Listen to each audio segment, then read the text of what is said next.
Hi guys, this is Zach and welcome back to another episode of Lumix tutorial. This episode we're going to focus to talk about stabilization.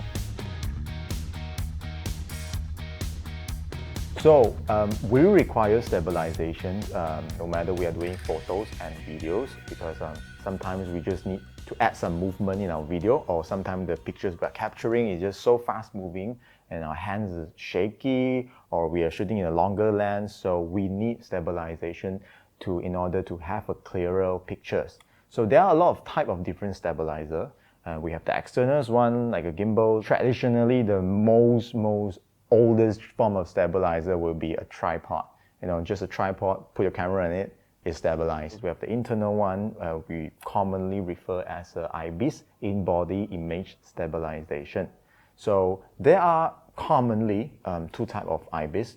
One is called the OIS, optical image stabilization, and EIS, electronic image stabilization. The optical image stabilization is either stabilizing the sensor itself or stabilizing the axis of the lens. Both will achieve a stabilized image. So the good thing about the optical image stabilizer is that it won't crop into your pictures like the electronic image stabilizer do. So if it's an electronic image stabilizer, the computer processor actually will calculate and stabilize with software, so it will require to crop in your pictures a little bit in order to achieve some kind of stabilized image. So the optical image stabilizer are more superior, in my opinion, than an electronic image stabilizer. There are pros and cons for each. So for instance, the OIS are generally found in DSLR and mirrorless camera like this, where they have space to actually build some kind of stabilizer to the sensor or to control the axis of the lens. But cases like smartphones or like mobile devices, we will not have the space to build such mechanic inside. So therefore, they need to rely on the electronic image stabilizer. So same things goes to action camera, where we actually have a very small compact body. So each of them have pros and cons. Of course, they are not really a superior, like the must choose choice in filmmaking. And of course, we have the one that built into the camera, and some lens do also come with their own stabilizer inside the lens. And if you need even more stabilized, we need to have an external stabilizer, which is commonly referred as a gimbal. Of course, gimbal comes with a lot of different type of gimbals. This one is called pistol grip gimbal. So you grip it like a pistol. And this is the most common type of gimbal we see on the market, which is called the 3-axis gimbal. 3-axis being tilt, so we can tilt the camera up and down. The pan, so you can pan the camera left and right.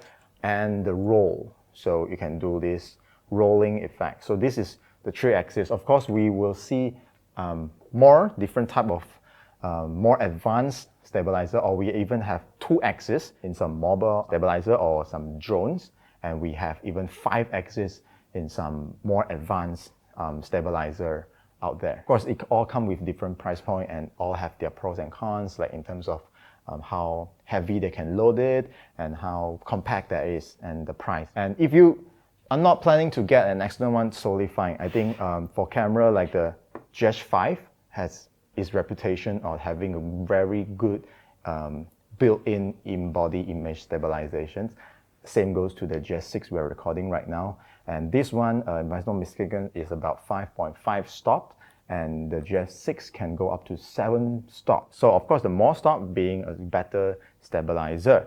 And a lot of time when you are using the camera handheld, you want to turn on this kind of stabilizer built in. Of course, every camera out there have a different way to play with their own stabilizer.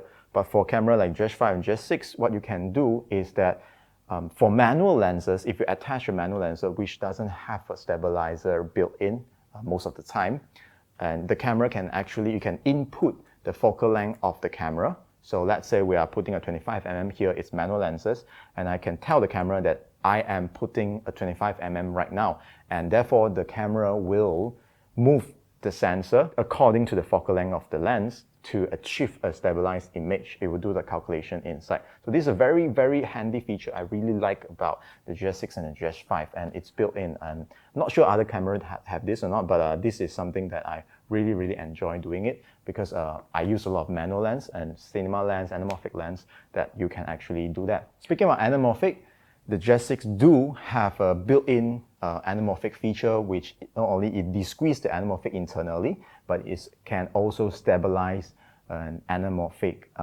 footage according to different type of squeeze factor.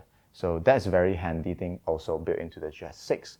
And these are some basic walkthrough about stabilizer, what type of stabilizers we have, and so you more understanding, you can maybe choose your gear better and know where and when you need to use this kind of feature.